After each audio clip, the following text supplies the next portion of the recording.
तो हम लोग बात कर रहे थे नियतिवाद पर, और उसके अंतर्गत विभिन्न जो विचारक हैं, जो विद्वान हैं, उन्होंने क्या कहा है नियतिवाद के बारे में, उस पर देख रहे थे।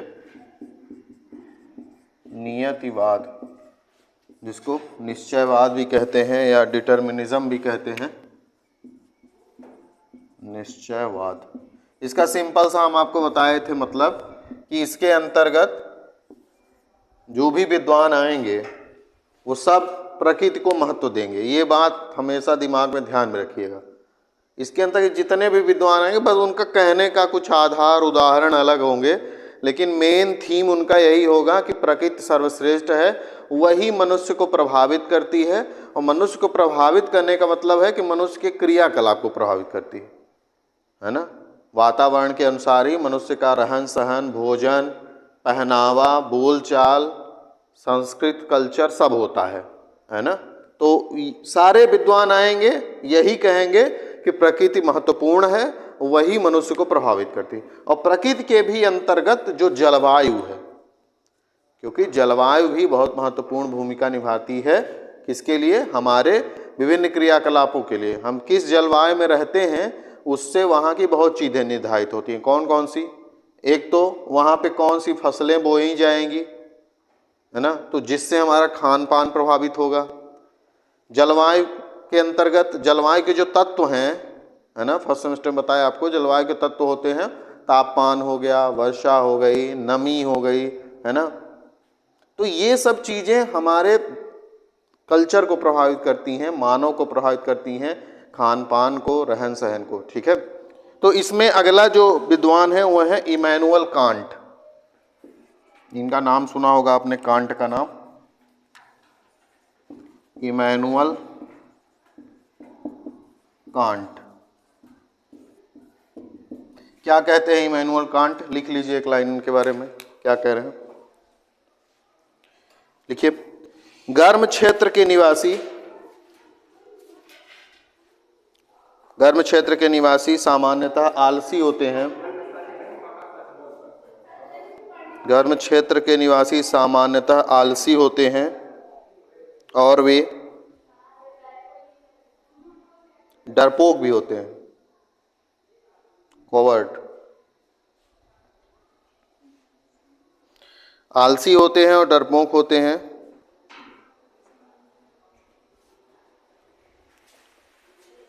इसी कारण यहाँ अंधविश्वास का जन्म होता है। इसी कारण यहाँ अंधविश्वास का जन्म होता है।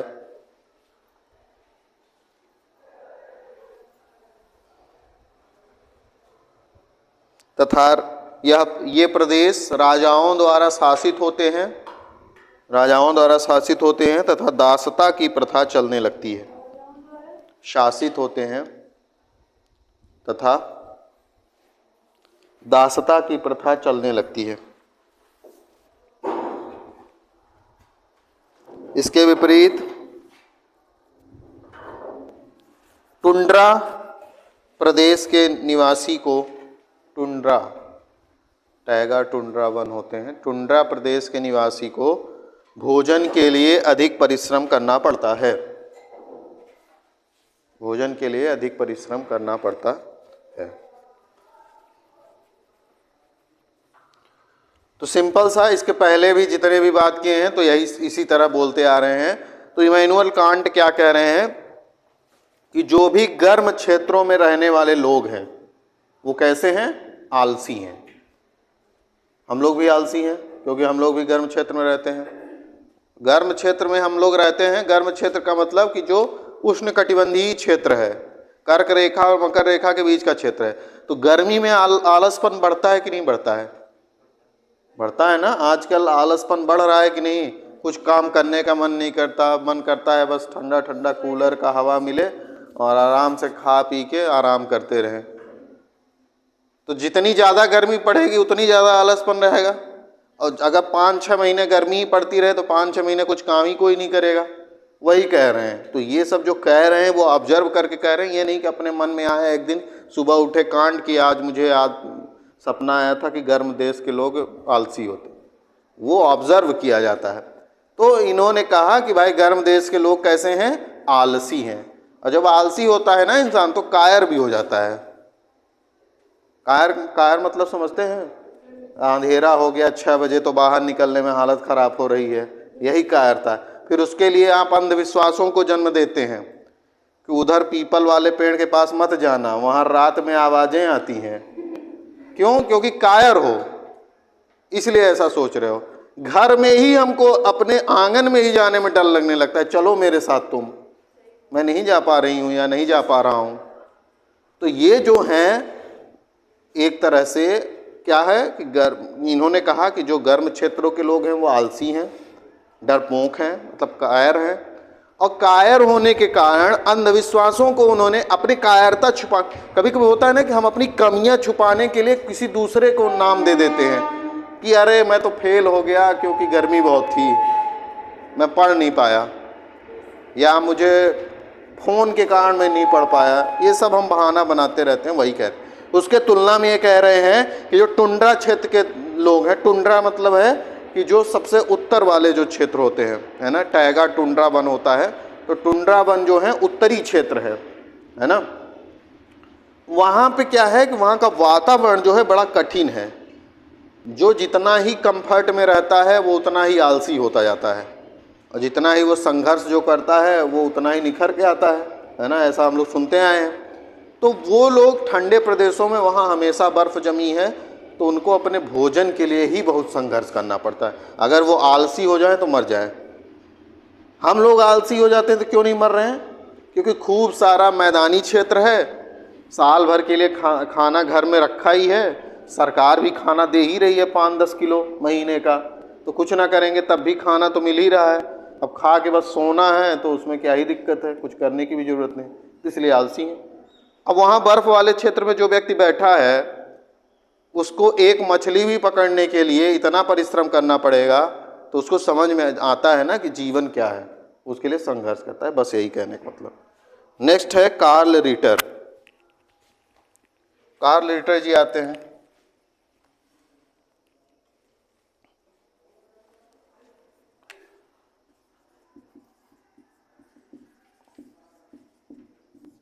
कार्ल रिटर, ये जब भी क्वेश्चन आएगा तो आपको हर एक का नाम दे दे के कुछ न कुछ लिखता रहना। जैसे आपको आ गया कि नियतिवादी के बारे में बताइए, तो नियतिवादी एक लाइन में ये नहीं बताएंगे कि प्रकृति महत्वपूर्ण है, मानव कुछ नहीं है, बस हो गया।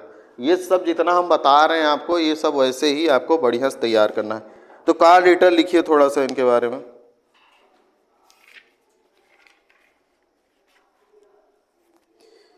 इन्होंने अपनी पुस्तक यूरोपा, पुस्तक का नाम है यूरोपा, इन्होंने अपनी पुस्तक यूरोपा के दूसरे खंड में प्रकृति के महत्वपूर्ण प्रभावों को स्पष्ट किया है। दूसरे खंड में प्रकृति के महत्वपूर्ण प्रभावों को स्पष्ट किया है। जैसे मूवी आती है ना, पार्ट 1 बाहुबली, पार्ट 2 बाहुबली, ऐसे पुस्तकें भी आती हैं पार्ट 1 पार्ट 2 में। पर पुस्तकें पढ़ने का हमको मौज नहीं आता है, जबकि मूवी से ज़्यादा जानकारी आपको पुस्तक पढ़ने से होती है। प्रकृति के महत्व को स्पष्ट किया है, प्रकृति के महत्वपूर्ण प्रभाव को स्पष्ट किया है। ठीक है। इनका मानना था कि भूगोल को केवल, इनका मानना था कि भूगोल को केवल क्षेत्र विवरण तक ही सीमित नहीं रखा जाना चाहिए, क्षेत्र विवरण तक ही सीमित नहीं रखा जाना चाहिए, बल्कि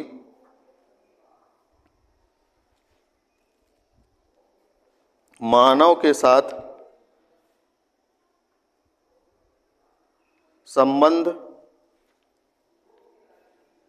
का भी अध्ययन करना चाहिए, मानव के साथ संबंध का भी अध्ययन करना चाहिए।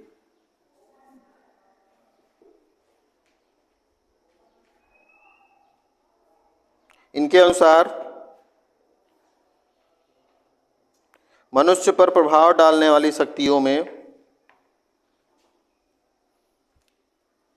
जलवायु, व्यापक रूप से महत्वपूर्ण है। जलवायु व्यापक रूप से महत्वपूर्ण है।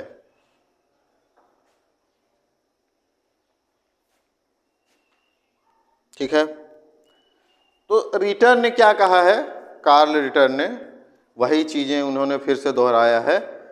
इन्होंने एक महत्वपूर्ण बात यह कही कि भूगोल का जो अध्ययन किया जाता था उस समय पर वो क्षेत्र वितरण विज्ञान था। क्षेत्र वितरण विज्ञान का मतलब क्या है कि एक क्षेत्र में कौन कौन सी स्थलाकृतियां किस तरह की हैं, पर्वत पठार। पहले भूगोल का मतलब यही माना जाता था कि पर्वत पठार मैदान आदि हैं, उन्हीं का नाम याद करना है आपको, है ना। तो वो क्षेत्र वितरण विज्ञान था कि किस महाद्वीप में कौन से पर्वत हैं, कौन सी नदियां हैं, ये सब। तो ये इन्होंने कहा कि केवल इसको अध्ययन नहीं करना है, इसको तो अध्ययन करना ही है भाई, पर्वत पठार मैदान का नाम वाम जानेंगे तो अच्छी बात है, लेकिन इसके साथ ही हमको यह भी देखना है कि जो प्रकृति है उसका मनुष्य के साथ क्या संबंध है, प्रकृति का मनुष्य के साथ क्या संबंध है, प्रकृति मनुष्य को कैसे प्रभावित करती है। और साथ ही में इन्होंने कहा कि जो जलवायु है वह मनुष्य को सबसे ज़्यादा प्रभावित करती है, वही सबसे ज़्यादा मनुष्य को प्रभावित करती है, उसके खान पान को, रहन सहन को, है ना। जैसे हमको चावल खाना अच्छा लगता है ना, चावल लगभग ज़्यादा ही लोग खाते हैं, और रोटी ये सब, क्यों? क्योंकि हमारे यहाँ मिल रहा है। ज़्यादातर हमारे यहाँ के क्षेत्र में शाकाहारी लोग आपको ज़्यादा मिल जाएंगे। क्यों? क्योंकि हमारे यहाँ भोजन की उपलब्धता है। मांसाहार कहाँ के लिए है? जहाँ पे शाकाहारी चीज़ें उपलब्ध ना हो, है ना। जैसे आप अगर रेगिस्तान में जाइए, रेगिस्तान में क्या खेती हो सकती है? बालू ही बालू दिख रहा है, कहाँ खेती करेंगे आप? नहीं कर सकते हैं। तो रेगिस्तान वाले क्षेत्र में जो लोग रह रहे हैं, अब आप वहाँ जाके कहिए कि तुम शाकाहारी रहो, वो मर नहीं जाएंगे, वो शाकाहारी नहीं रह सकते हैं, उनको मांसाहारी उनकी ज़रूरत है। ठंडे प्रदेशों में रहने वाले लोग हैं, उनके लिए शराब और जो मांस है उनके जीवन के लिए ज़रूरी है, नहीं तो मर जाएंगे बेचारे। लेकिन जहाँ पे नहीं ज़रूरत है वहाँ के लोग शौकिया कर रहे हैं, जैसे यहाँ उत्तर भारत के लोग, है ना। भारत में मांसाहार उतना अनिवार्य नहीं है, लोग मौज के लिए कर रहे हैं, मौज आ रहा है उनको कि बस चलो आज खा लेते हैं, है ना। तो ये जो है हमारे यहाँ क्या है, हमारे यहाँ अच्छा खासा अनाज उत्पन्न हो रहा है, तो आपको किसी जानवर के लिए क्या समस्या है भाई उसको मारने में, पर हो गया, सबका अपना अपना है। तो मैं किसी के खाने का ये नहीं कह रहा हूँ कि कोई खाना ही बंद कर दे, मैं बता रहा हूँ कि जलवायु जो है खान पान को निर्धारित करती है। हमारी जलवायु ये नहीं है कि हम मांसाहारी हो जाएं, समझ रहे हैं बात। ये जलवायु वहाँ पे है जहाँ पे शाकाहारी चीज़ें पर्याप्त नहीं हैं। जो समुद्र में, समुद्री आइलैंड के आसपास जो लोग रहते हैं, वहाँ पे मछली खाना उनके लिए अनिवार्य है या मांस खाना अनिवार्य है, क्योंकि वहाँ पे खेती आदि नहीं कर पाएंगे वो। इसलिए सऊदी अरब जो क्षेत्र है, या जो ये अरब वाले बेल्ट हैं जहाँ सऊदी अरब है, ईरान, इराक है, जहाँ तेल उत्पन्न हो रहा है, वहाँ पे खेती आदि उतनी अच्छी नहीं होती, तो इसलिए वहाँ के लोग मांसाहार। उनका पहनावा देख लीजिए आप, अगर आप सऊदी अरब के लोगों को देखिए, वो पूरा सर ढके हैं, पूरा सफ़ेद सफ़ेद पहने। क्यों पहने भाई? क्योंकि वो रेगिस्तानी क्षेत्र है। पहले के लोग जब वहाँ पे निकलते थे रेगिस्तान से, तो वो बालू की, मतलब धूल की जो आंधियाँ, हमारे यहाँ धूल उड़ता है, वहाँ बालू उड़ता है, तो वो इसीलिए वो अपना पूरा शरीर ढके रहते हैं कि बाल बाल में जो है वो बालू ना भर जाए। इसलिए तो हर जगह का जो पहनावा होता है ना, हमारे यहाँ देखिए, पहले जो है हमारे यहाँ जीन्स आदि का कल्चर क्यों नहीं है? क्योंकि हम गर्म क्षेत्रों में रहने वाले लोग हैं। हमारे यहाँ कुर्ता पर्दनी पहनते थे लोग, और वो भी सूती का। क्यों? क्योंकि वो पसीने को अच्छे से सोखता है और अच्छा ठंडा महसूस कराता है आपको। आप जीन्स पहन के बैठे रहे गर्मी में, आपकी हालत ख़राब हो जाएगी, है ना। लेकिन आप कुर्ता पर्दनी पहन के बैठ जाइए, है ना। तो वो उसका क्या है, प्रभाव है। क्लाइमेट के कारण जो है हमारे यहाँ का, जो हर जगह का, हर, जैसे आप देखते होंगे ना, हर जगह का पहनावा अलग है, तो वो क्लाइमेट के कारण है। ये नहीं कि उनको बस सपना आ गया था कि आज मैं इस तरह का पहनता हूँ, तो हर जगह की लेकिन क्या होता है ना कि कुछ लोग फैशन के कारण उसको एक जगह से दूसरे जगह ले जाते रहते हैं, तो वो ग्लोबलाइजेशन का पार्ट है। तो ये हो गया कौन? रिटर हो गया, ठीक है। हमबोल्ट हैं अगले,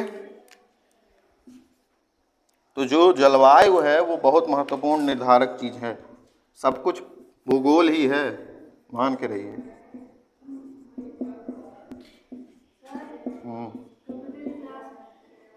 क्लास है? अरे तो अभी मेरी क्लास का ही टाइम बचा है, अभी तो 5 मिनट बचा ही है। चलो हमबोल्ट के बारे में लिख लो एक लाइन।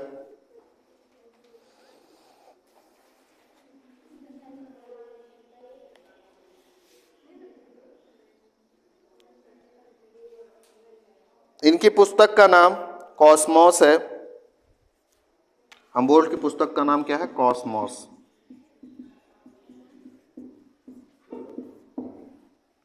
कॉस्मोस पुस्तक का नाम है हमबोल्ट का।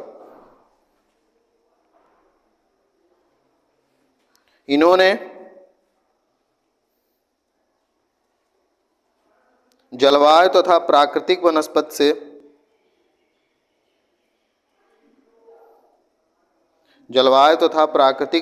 से संबंध के आधार पर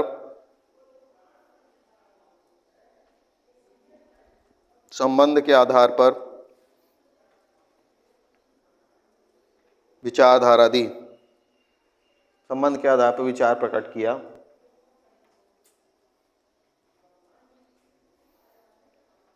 ठीक है, मतलब इनका भी वही मतलब है जैसे अभी रिटर का बताया ना कि रिटर कहते थे कि जलवायु के कारण जो है हमारा मानव प्रभावित होता है, वैसे ही हमबोल्ट का भी मानना है। पुस्तक का नाम क्या है? कॉस्मोस है। ठीक है, नेक्स्ट है इसमें कि इसमें एक उदाहरण दिया गया है इसमें कि जैसे जो सऊदी अरब वाला क्षेत्र है, यहाँ पे क्या है, इन्होंने कहा है, मतलब हमबोल्ट और रिटर ने ही मिलके या वहाँ के जो भूगोलवेत्ता थे उन्होंने माना है कि जो हम लोग अंतरिक्ष के बारे में, अरब जो क्षेत्र के लोग थे उन्होंने थोड़ा ज़्यादा काम किया। क्यों काम किया? क्योंकि वहाँ का जो जलवायु है ना, ऐसी है कि वहाँ पे बादल आदि नहीं बनते ज़्यादा।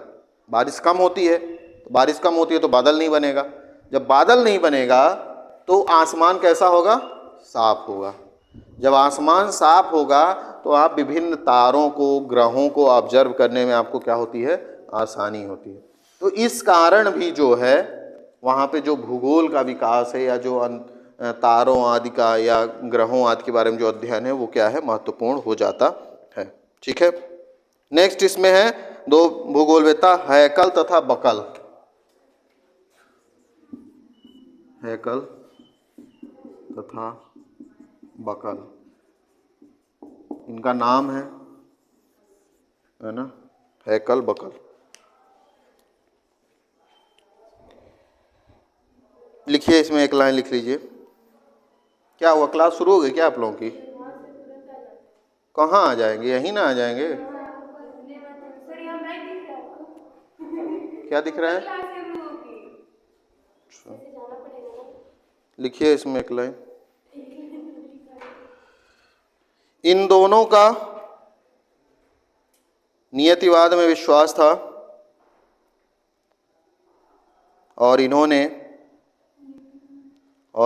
नियतिवाद में विश्वास था और इन्होंने विकासवादी दर्शन को अपनाकर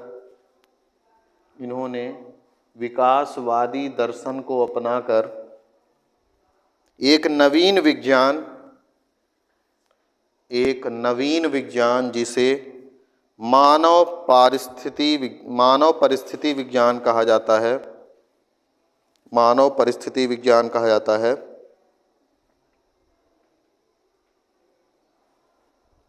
जन्म दिया।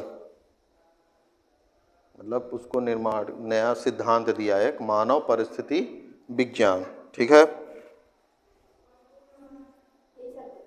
यही पढ़ाएंगे क्या?